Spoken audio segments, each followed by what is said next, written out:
also make this appeal all our LGUs implementing the national vaccination program. Yung bakuna will expire on a certain day, and nakita ko the longest is about 2 months. Wala na visa yan, itatapo na yan. Just like one instance somewhere in naging spoiled ang because nawalaan na yung temperature. Dapat nakabaon talaga yan sa ice and in storage na where the temperature is controlled. Failing that, we waste the vaccines which are important in making the people healthy.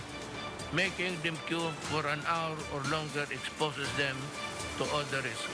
Please use technology and advanced approaches to make sure the entire process is more effective.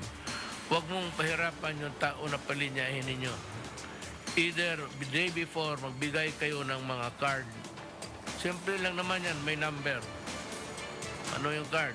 So, yung 100, yung araw na to, 101, 102. Kung sinong gustong pabakuna, lumapit doon, dito sa isang mesa, this is where you get the names. Ibigay mo yung card.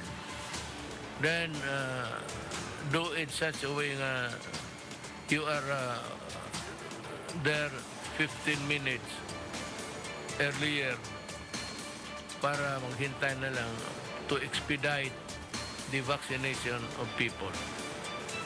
Huwag ninyong palinit kasi makakasakit rin yan eh. It's just the same. The very thing that you're trying to avoid will happen if you do not do that. At least 3 provinces are now under tropical cyclone wind signal number 2 as Tropical Storm Dante moves closer to the Visayas.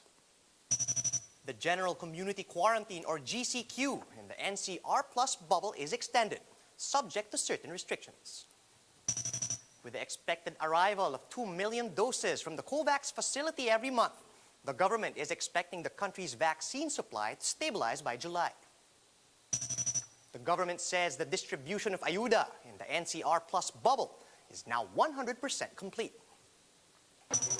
And Sotto is back in Manila as Gilas Pilipinas prepares for the 3rd window of the FIBA Asia Cup qualifiers.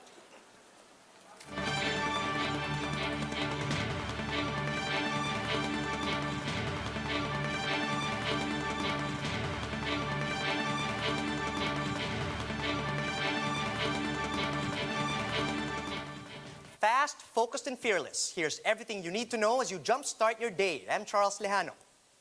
Kicking off today's newscast with tropical cyclone wind signal number 2 raised over parts of the Visayas due to tropical storm Dante.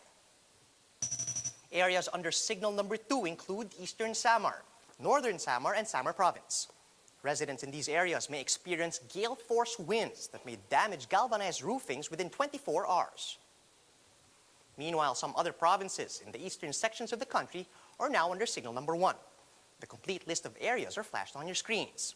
These areas may experience winds that may damage certain crops within 36 hours.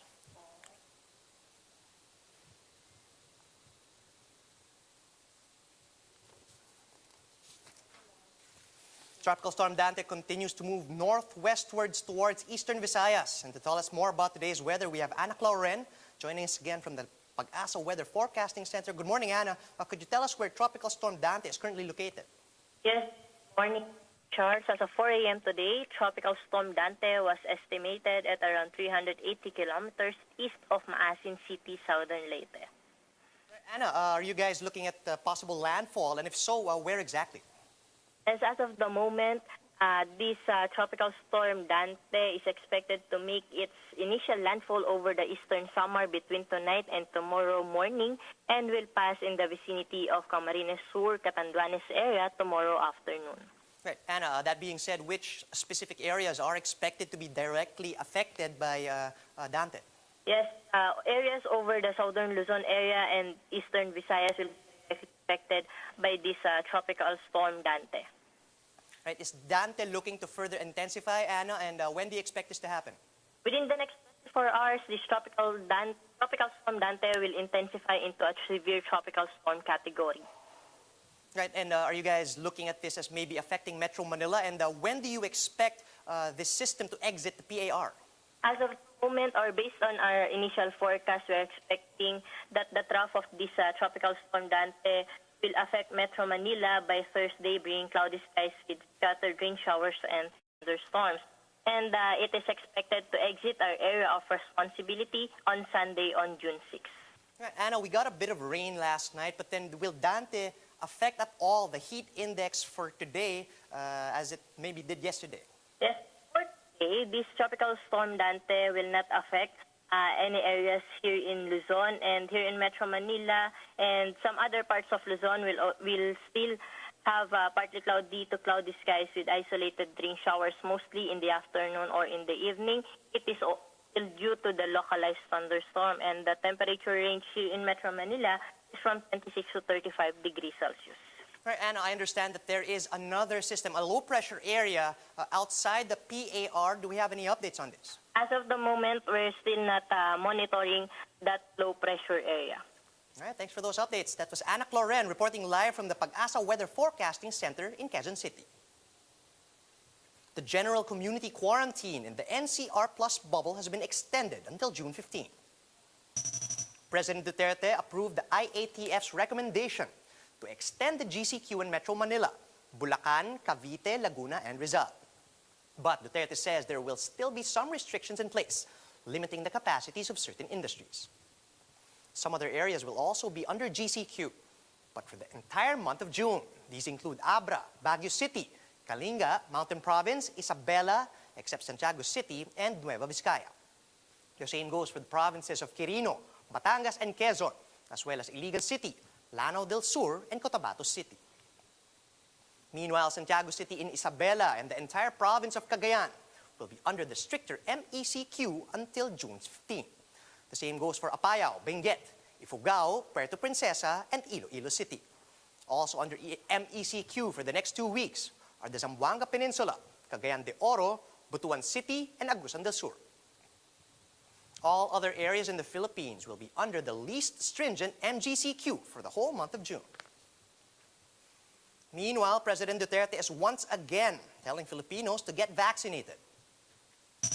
In his latest public address, Duterte assured the public that more vaccine supply is on the way to the country. He also directed vaccine czar Carlito Galvez Jr.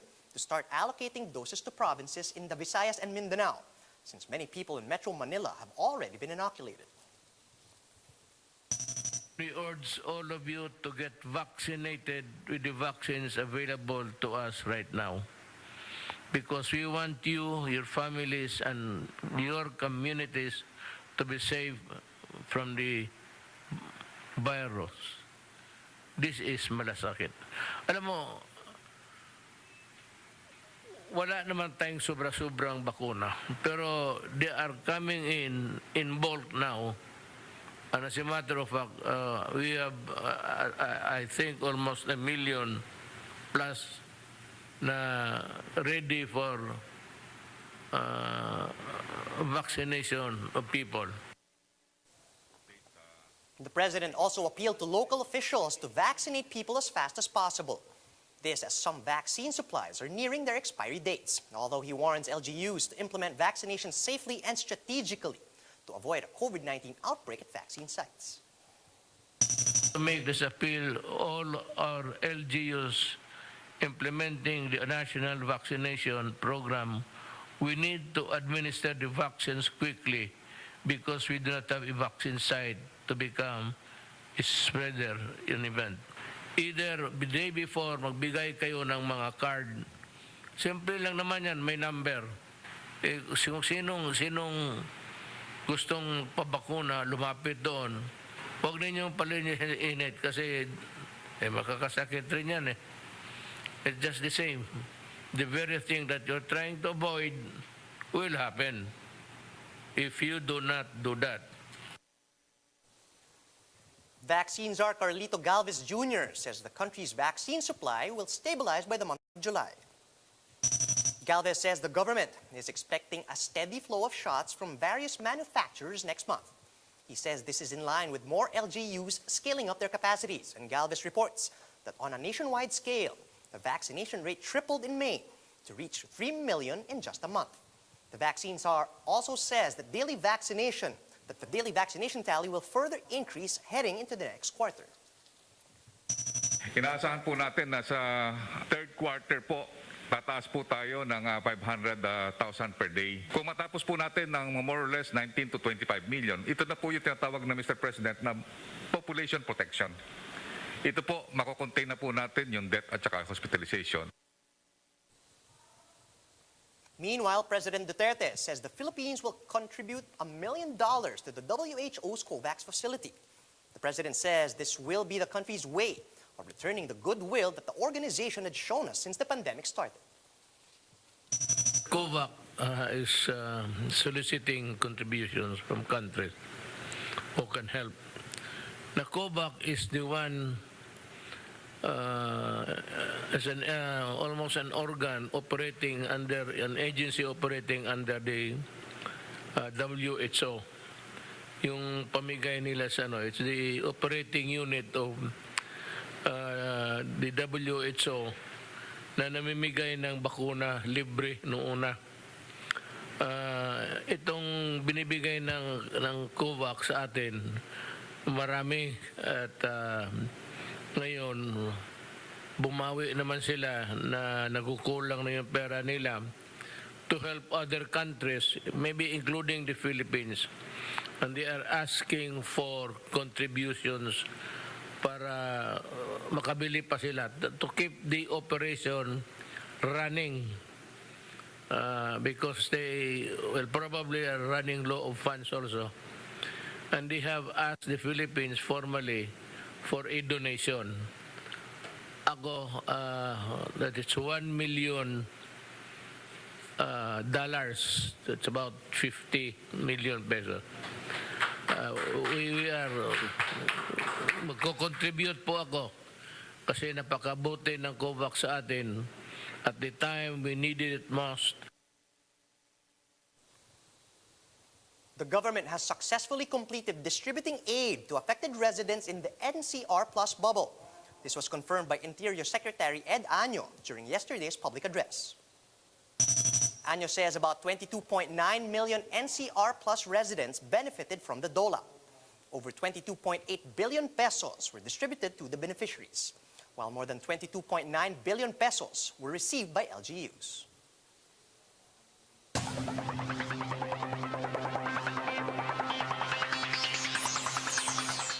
Filipino teen sensation Sotto has returned to the country to reinforce Gilas Pilipinas in a series of big tournaments scheduled this month. Sotto headed straight to a quarantine site where he will complete a mandatory quarantine before he can join the national squad. The 19-year-old could complete quarantine just in time for the crucial third window of the FIBA Asia Cup qualifiers from June 16 to 20. While Sotto's availability for the jam-packed Gilas schedule this June is still up in the air, the young ace is appealing for continued support. Sabi ko sa mga basketball fans ay tuloy ang suporta para sa team Pilipinas dahil alam ko na lahat sa team ay nagsisikap and nag-work hard para to make everybody proud. Kaya tuloy-tuloy lang ang suporta. And that's how the day is shaping up to be. Join us later at 10 a.m. as we monitor the day's biggest stories from sunrise to sundown. You can also catch One News on Signal Play. Just register for a free account at www.signalplay.com and stream One News live anytime, anywhere. I'm Charles Lejano. Mask on, wash hands, and stay safe, Philippines. We are One News.